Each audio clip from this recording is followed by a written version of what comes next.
Hey, what's up everybody, and welcome back to the channel. For those of you who are returning viewers, welcome back. If you're new here, hello, and welcome to the channel for the first time. Today's subject is the new generation of the Yamaha MT-09. Some of you might be wondering, why does this guy have his helmet on? And it's because this is how I started the channel. Up until now, I haven't shown my face, but that all changes at 20,000 subscribers. So, if by the end of this video you decide you like it and you want to see more stuff like this from me in the future, make sure you hit that subscribe button, and to let me know that you enjoy this style of content, please drop a like on it. If by the end of this video you decide that you enjoyed it so much that you want to help support my channel further, you can shop at brands like Revzilla, Rock, Amazon, and eBay using the affiliate links in the description below. Now that we've exchanged pleasantries, let's roll through the list and see what's on the agenda for today's video. First, we're going to kick things off with an introduction to the MT-09. We're going to learn a little bit about its history and how we got here. Next up, we're going to dive into the specs. We'll cover some features as well. After that, we're going to listen to the exhaust note and get an idea of how this motorcycle sounds. After that, we'll do some real-world testing, where I'll take it out, show you how it handles low speed. We'll get some around town riding, go down the highway, we'll test the 0 to 60 time, and we'll even do a test where we might pick the front wheel up off the ground as well. By the end of it, I should have enough information and data to go off of to bring you a solid conclusion to say whether or not this MT-09 is a good buy, or if you need to just say goodbye. Now that we're over a minute and a half into the video, let's kick things off and let's get into our up-to-speed section. The MT-09 started as a rebellious answer to the conservative street bikes, Yamaha's raw triple-cylinder naked with attitude. Since its debut in 2014, this bike has evolved with improved chassis revisions, improved suspension, better brakes, sharper handling, and several tech and rider-focused revisions. The last major update came in 2021 with a completely new electronics package, a larger engine, and some very polarizing cosmetic changes. In 2024, Yamaha fine-tuned that formula again with more rider-focused adjustments, which is really where this bike needed the attention. Mind you, the 2024 and newer model years are not a full rework, but this is more than enough to make people take notice. Rather than me just sitting here and telling you all of this, I would much rather paint a picture for you, tell you about the specifications, and show you all of the amazing features that this new MT-09 has. So let's go ahead and cut to that segment right now.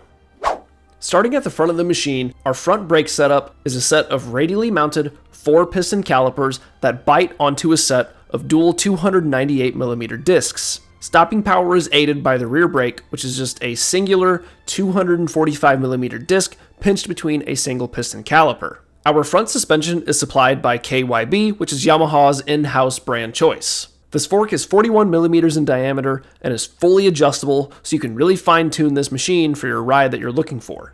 In the rear, the story stays the same.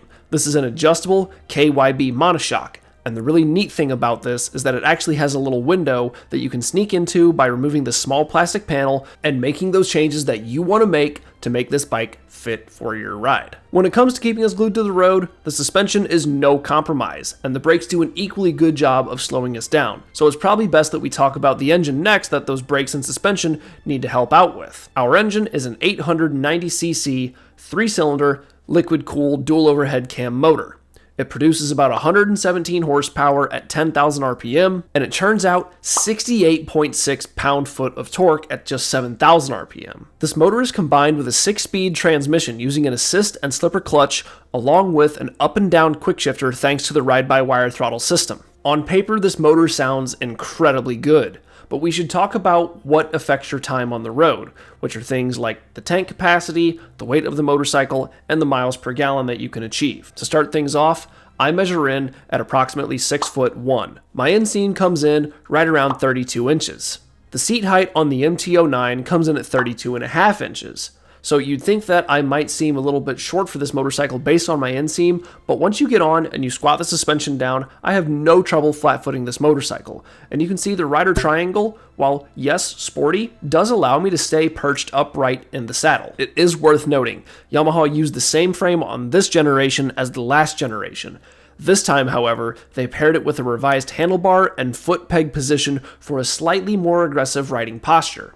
It still delivers that signature flickability that the MT-09 is known for, but now with a more connected feel front to back. The MT-09 tipped the scales at 428 pounds wet and ready to ride. The fuel tank capacity on the MT-09 comes in at just 3.7 gallons. Using data that I found on Fuelie.com, the MT-09 averages between 40 and 50 miles per gallon, so let's just call it right in the middle at 45 miles per gallon. Using that and combining it with the 3.7 gallon fuel tank capacity, our estimated range is around 166 miles. And that's usable range, which means the distance you can travel before you need to stop and put fuel in it so you're not pushing it to the nearest gas station. Now that all the specs are out of the way, we should talk about some features and updates for this new generation MT-09.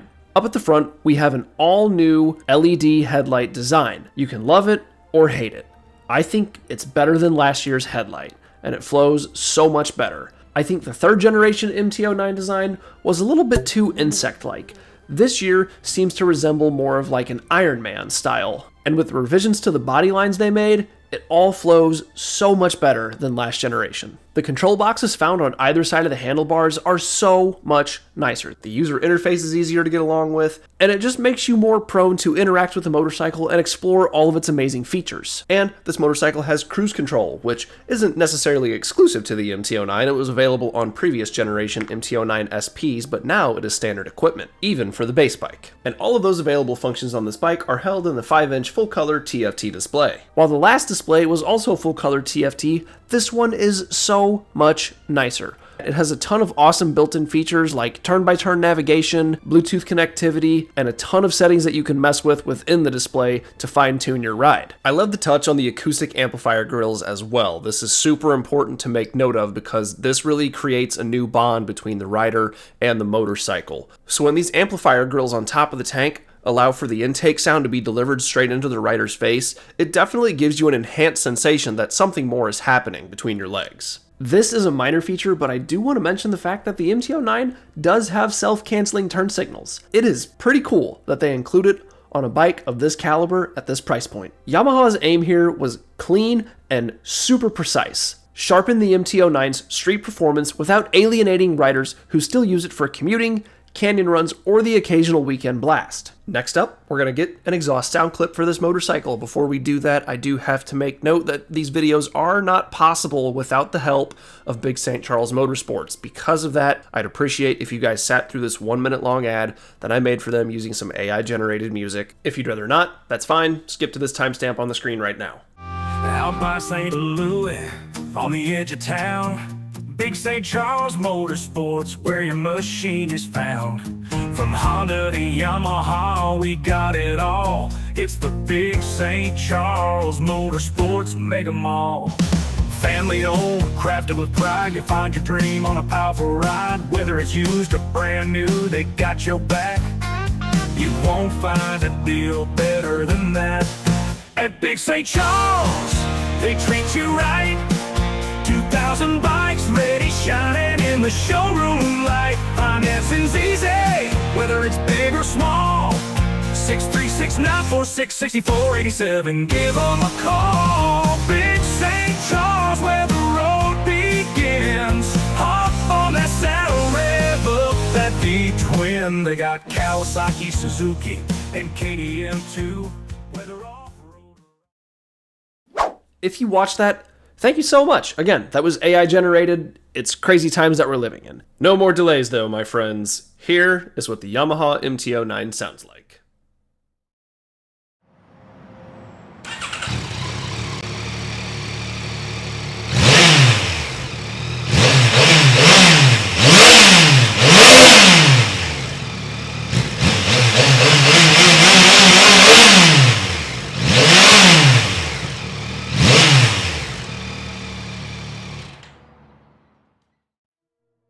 I have to give Yamaha credit. Listen, this exhaust, hideous. It is the definition of a bread box. It looks like you could stuff a loaf of bread into it. But out of the box, it doesn't sound that bad. So for what it is, I'll accept it. And those acoustic amplifier ducts on the top of the grille make it sound louder to you than it really is coming out of the tailpipe.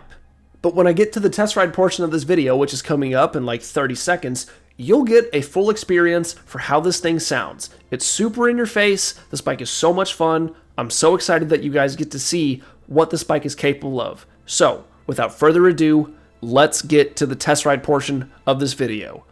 Take it away, me. And so begins our test ride. To kick things off, we're going to be testing the MT-09's low speed maneuverability, because this is often where riders will struggle getting acquainted with their new motorcycle. Going fast is easy, going slow is actually quite difficult. We're going to play with our throttle modes. We're going to put it in rain mode to have the smoothest throttle input possible. I had a comment on my Rebel 1100 video talking about how one viewer felt it was unfair that I kept the Rebel 1100 in rain mode around the parking lot rather than putting it in a higher output mode. Just want to very shortly say here, that is a stupid ass comment, respectfully. Why would I put a sensitive throttle mode in effect for low speed testing? That just wouldn't make sense. I see where you're coming from, like you should show it with all the ride modes. First off, that would take entirely too long. Second off, I'm using the bike realistically and using it how I feel it should be used. And I think you should use your ride modes for low speed stuff if there is one available like rain mode for it. Putting it in sport mode just to go slow is an idiotic thing to do. And then you get people complaining that, oh, the throttle feels so jumpy. Yeah, no shit, Sherlock, because you have it in sport mode going 5 miles per hour. But I really like the way the brakes feel on the MT-09. I can't speak for the old ones, as I've never ridden an old generation, but I heard they were flat out just not great. Okay, so now let's set a mark for ourselves, and let's try to see how quickly we can bring this thing to a halt. Let's use this red car. Each parking spot, we're gonna call it 9 feet, because that's about the average size of an American parking spot for a vehicle. All right, 30 miles per hour, see how quickly we can stop.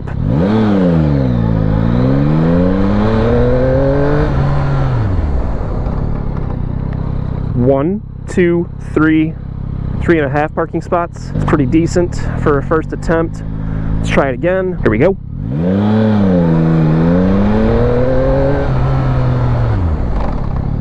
1, 2. Oh my gosh. What is that? 2 2/10, maybe? Wow, that is remarkable. Hi, right mate, hello! Nice wave, guy. 30. Oh. So 1, 2, 2 2/10 again. I think that's probably the best we're gonna get. But man, that is that's really impressive, MT-09. That is incredible stopping force, and it did much better than its competition, the Z900. I think that bike did it in 3.5 parking spaces, and that bike had Brembo on the front. This one just has in-house Advix calipers. Let's do the parking spot test, see how tight we can turn the MT-09. Here's a fun little thing. The first few generations of MT-09 had a wicked short steering lockout, so it would lock out like right here, I feel like. Now it locks out a few degrees further. I think Yamaha said it was like 3 or 4 degrees, something like that, but it feels so much more manageable at low speed with that improved steering lockout angle. Some of you may not care, but I thought that was a nice change. Okay, let's see how tight we can turn the MT-09. Got us back in rain mode, full lock, and nice and easy on the clutch. Easy, easy peasy.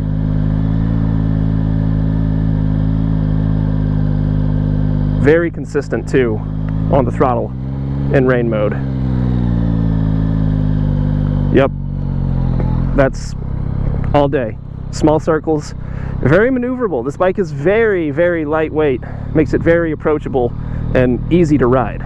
But there is the question, can beginners ride this motorcycle? I think with the rider aids, it might make you think that you can ride this motorcycle when in reality, no. Hello, Mr. Harley Rider. I am behind you. It's okay though. I'm also busy tooling with my electronics, so you just keep doing what you're doing. Let's put ourselves in street mode and let's go experiment with this bike's ability to do its thing.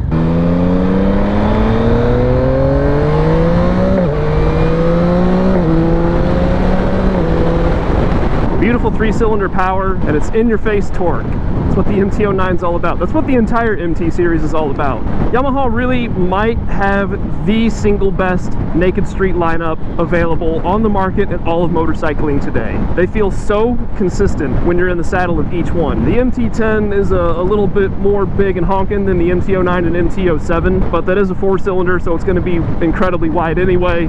Out of the bunch, right now, I think the best one that you can buy really is the MT-09. It has a crazy fun, powerful engine that experienced riders can have a field day with. New riders, I can't honestly commend this motorcycle for you. It is very confidence inspiring, so much so to the point where it might make you want to do more than you should because it's that good. One small area that I think is so weird on this MT-09, I saw Mr. Zach Kortz over at Revzilla talking about this, and I had to feel it for myself.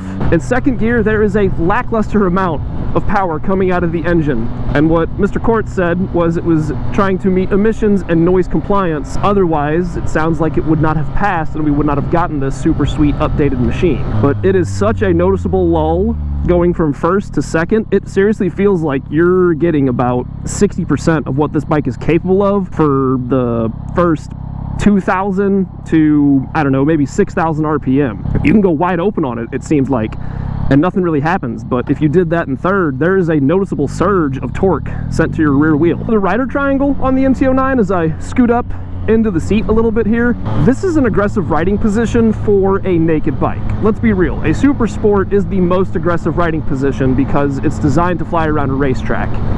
This bike is designed to do a multitude of things. It's made to be your street bike, it's made to be your commuter, your errand runner, but it's also got some really sport-driven qualities. You know, I talked earlier about how Yamaha lowered the bars, they raised the foot peg position, so it cramped the rider triangle up a little bit, but in my opinion, it suits the personality of the MT-09 to do those changes because it is such a fun, weaponized piece of machinery. It would be best for Yamaha to give us an advantageous start to get the most out of it for riders who do want to ride it hard while not changing it so much that someone who wanted to use it for a variety of purposes couldn't still get on it and enjoy the day and enjoy the ride. Just for a moment, let's talk quick shifter. This is the best quick shifter out of all the middleweight motorcycles, in my opinion. Even first to second, an area where the Kawasaki Z900 felt to me like it struggled a little bit, the MT-09 handles with ease, and it does not change in consistency as you make your way through the selector and use your gearbox. And it sounds really good for a stock bike. These little acoustic amplifier ducts, functionally, they don't really do anything other than keep you more in tune with the motorcycle, which I think is a really cool aspect about this bike. The MT-10 features it, and now the MT-07 features it. That goes back into the MT lineup feeling really consistent the whole way through. You can just feel the bike sucking air, and it is a really cool sensation. Kind of amplifies the whole characteristic of the bike just a little bit to be literally in your face. So I appreciate that Yamaha has taken the initiative to do that, and they really have put the rider first on the MT-09. That's one thing I can say without a doubt. The MT-09 puts the rider first.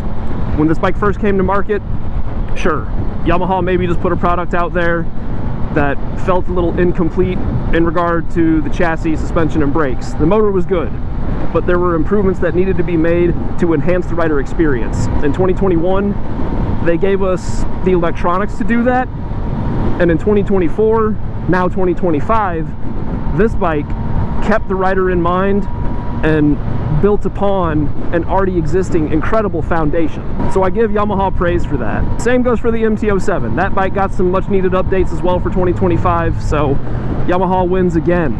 Now, if they could just de-bastardize what they've done with the MT-10's face and give us something that's a little bit more MT-09, MT-07 styled, I would be very happy. The electronics package on this bike is insane for what you get and what you pay. The Z900 is a really close second. It's a great competitor. It's just a little bit heavy. Comes in at a cheaper price though.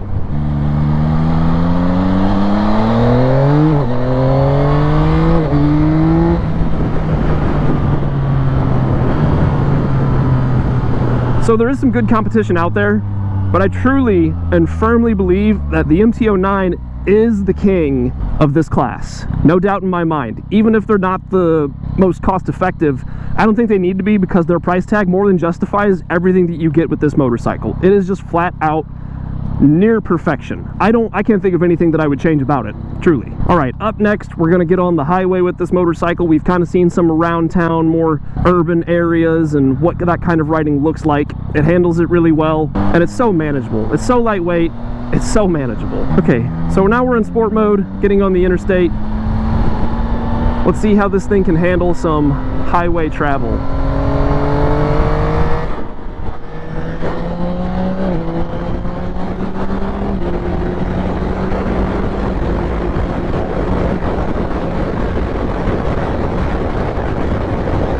Well, there's a police officer. I guess we will just have to play it cool for a little while. Hopefully he didn't clock me coming around that corner, because I was kind of cooking. But certainly he's not shooting radar back that far, is he? Oh no, he's got someone stopped. Damn, Chevy Equinox. Damn. That's alright, as long as it's not me. MT-09 and MT-07 both alike. Blasting up to 110 to 120 miles per hour is an easy task for both of these motorcycles. Once you get past that, first off, it's not stable. Second off, it's noticeable that the bike is running out of steam and pushing its own air, trying to clear past 120 to 130 to 140. While it does eventually get there, it's noticeable that it doesn't really have the top end horsepower out of that 3-cylinder to continue making that charge. But as far as highway travel goes, for our first little brief stint there, pretty nice. A little bit of vibration in the handlebars, a little bit of vibration in my ass. What do you mean by that? Whoa, that sounded kind of weird. For your returning viewers, you have a pretty good idea of where we are going right now and what we're doing. For those of you who are new here, we're going over to this road to do some testing, some 0 to 60 testing, and maybe pulling a front wheel in the air. 0 to 60, 2025 MT-09. 3, 2, 1, go. 60. Okay, I didn't dig all the way into the throttle because I was trying to keep the front end down. Let's try that again. 3, 2, 1, go. I didn't like that launch. 3, 2, 1, go. 60. As it picks the front end up. Okay, this is going to be our last try. Let's try to get a really solid run here. 3, 2, 1, go. 60. Alright, well now we need to see if this bike can pick a front tire up off the ground, much like the Z900 video. I think that question can answer itself just based on what we did right there and the power that this bike makes and the torque output, but we got to verify this stuff for ourselves. Here we go.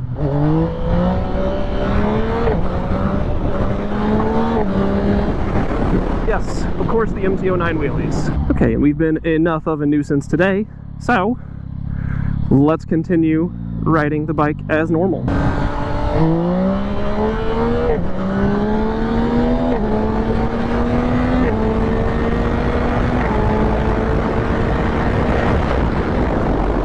What a cool machine.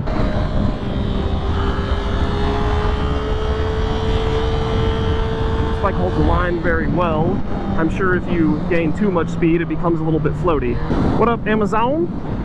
Speaking of Amazon, did you guys know I'm an affiliate for Amazon? Check out those links in the description below.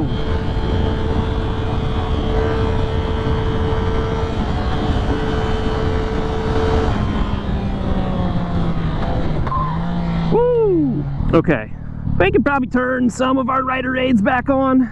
That quick shift really locked up the rear wheel. So much for slipper clutch, huh? There we go, all back on. And let's leave ourselves in street mode. I think though, I tell you what, I'm gonna make a custom one really quick because I kind of want to test this. I want to mess with that lift control and see how that affects the bike. Not available while moving. Well, you know, that's probably for the best, not being available while moving. I accept, MT-09. I accept your decision on that to keep me safe. Thank you, Yamaha. My RC modes, custom 1. I think I want power 2. That seems to be the smoothest. Traction control 1. We want the minimal interference. Slide control. Yeah, I mean, slide control is probably fine. I'm not going to be sliding this bike around. Lift control. So 1 is the least, 3 is the most. I want to test 1 and just see what that does to the bike here.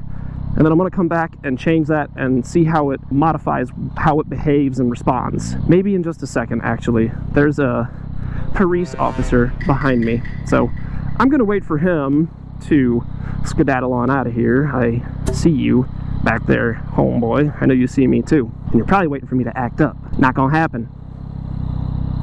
Later, guy. Okay, now, back to what we were doing. Yep.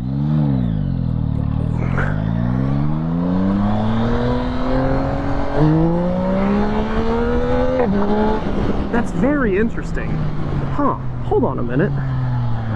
That was the bike actively controlling how much I rotated backwards?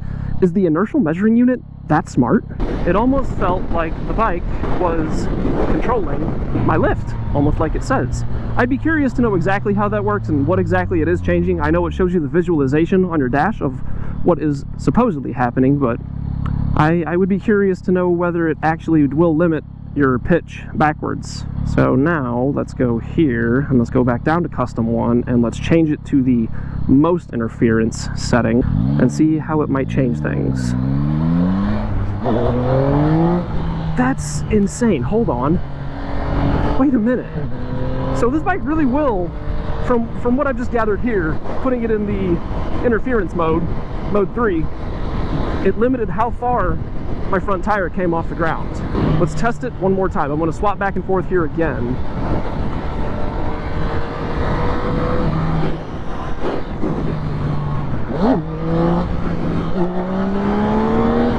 Yeah, it's like it's flashing the little light at me. So let's check one more time. Man, and just like that, it's back to minimal interference. Okay. We've got to skedaddle out of here. I see an opening. Oh, I didn't even talk about cruise control on this bike yet. This has cruise control. How could I forget? I always talk about cruise control and talk it up. It's got cruise control, man. So long haul touring, no prob.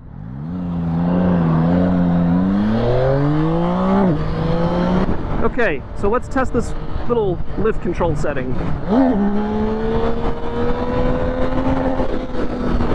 It really feels like the bike is just doing the work for me. Like I was mostly open on the throttle until I hit the rev limiter. And the bike just kind of stayed at a specific pitch. That is pretty cool. Testing cruise control, since I forgot about it. Ha! Look at that. It feels so nice to give my right wrist a rest. Oh, and it has self-canceling turn signals too, in case I forgot about that. I think I mentioned it in the walk around. I don't know. I'll find out when I edit. I'm just going to voice over anyway, so you'll get all the info that you guys need. But now it's time to wrap it all up, come to a conclusion, bring it together, and give our thoughts and opinions on the MT-09, who it's for, who it's not for. What's up, brother? That was an MT-03. Nothing but good remarks about the MT-09's quick shifter. It is smoother than butter. Some would say smooth as butter. It is smoother than butter, dog. It's like Astroglide smooth, dog. Dawn dish soap on a tile floor smooth. Shit wet like a slip and slide. Let's try to get this done quick. So why might you turn down an MT-09? Let's start with the negatives first. If you're still semi-new to riding, seriously, I don't recommend an MT-09 to you at all. Could you buy one and maybe be okay and grow into it? Yes, but not everyone can do that, so I can't honestly recommend it for new riders. While it is a naked bike and comfort is more so focused around these types of machines, I would say that it's a slightly more aggressive riding stance. The frame is definitely capable and aggressive as well, so don't walk into this naked bike thinking that it's just another naked, because I think it's so much more than that. While the throttle is quick to react, which for some could be a negative, it does have those ride modes to dial it down. But once that throttle does react and you're in that power curve, it is a very powerful bike. And it's not the lowest seat height in the class, so that might feel intimidating to some of you. I think for a newer rider, an MT-07 is a really good compromise because you don't lose the MT fun factor. Sure, you have a little bit less top end power, but that bike is going to require you to engage with it a little bit more and play around with the power that you have available to improve your riding skills. Where this bike almost has too much power for someone who might be looking at that bike, and it has too many rider aids for you to really understand how a motorcycle works without it doing all of the work for you. So new riders could have a disadvantage when they ride on this because it has so much tech that you might lose some of yourself when riding it. If your riding style leans more relaxed and laid back, I'd say something like a CB650R is much better suited than the MT-09, simply because it is not as punchy. It's a little bit heavier, where this thing has got some serious gusto and pizzazz. And if you want a competitive 3-cylinder, The Trident 660 maybe skimps a little bit on fit, finish, and technology, but it's kind of a dumbed down version of this motor, so that would be a good alternative choice if you wanted something like an MT-09, but were maybe worried that you wouldn't be able to tame the beast. Other obvious things, it's a naked bike. I didn't think the wind was too bad on it, hit me in the chest, and was very manageable. I don't mind because I ride a naked bike, so I'm kind of used to it. No storage on the motorcycle, so you're going to have to get a backpack or a tank bag. And the passenger seat actually, I think, got better this year, but it's still not great for passenger accommodations, but it's more than powerful enough to accommodate one. Your suspension and handling, though, may suffer. So if any of that might apply to you, maybe walk away from the MT-09 this time around and come back later, but for now, it would be a goodbye. But you can't have bad without the good. The MT-09 is just that. It's flat out good. My gosh, never has a motorcycle jumped out to me so much that made me want to downsize in displacement more than the MT-09. And I love my MT-10 dearly, but this bike is just wicked, wicked good. The styling this year, I think they absolutely murdered it. It looks fantastic. I'm in love with the design of this motorcycle.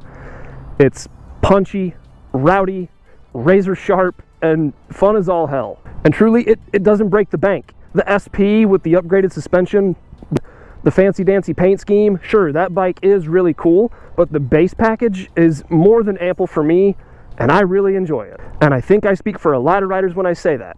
What made the MT-09 so good in the beginning stages was just how rowdy and obnoxious it was. And I don't think that the refinements and the fine-tuning that Yamaha's made to this bike have taken away from that. It still feels very much playful and engaging and completely refined. I don't know how it gets better than this. And with all the tech on it, it's a bike that adapts well, so experienced riders can have a field day with it, and it can stand in as a bike that does a lot of things for you. So whether it's a weekend canyon weapon, your everyday commuter, or even your track toy, you've got a bike that hits hard, but has a hard time overwhelming. But it's just so inviting to all variations of riders. The bike just flat out, if you are skilled enough, this bike will reward you in the long term. And I don't think that I need to really give it many more marks to the good, because based on the video, I can tell that you guys know I really like this motorcycle, and I think if anyone dogs on it, they're just silly, because I don't have any complaints about it. So if you do, please let me know in the comments below. I'm dying to find something to pick this bike apart for, and I'm just having such a hard time. So for all those reasons, it is 100% for me, without a doubt, a good buy. It is a great buy, but for the sake of the episode, goodbye. That should go ahead and wrap this up. Let's get to the outro and get this video over with.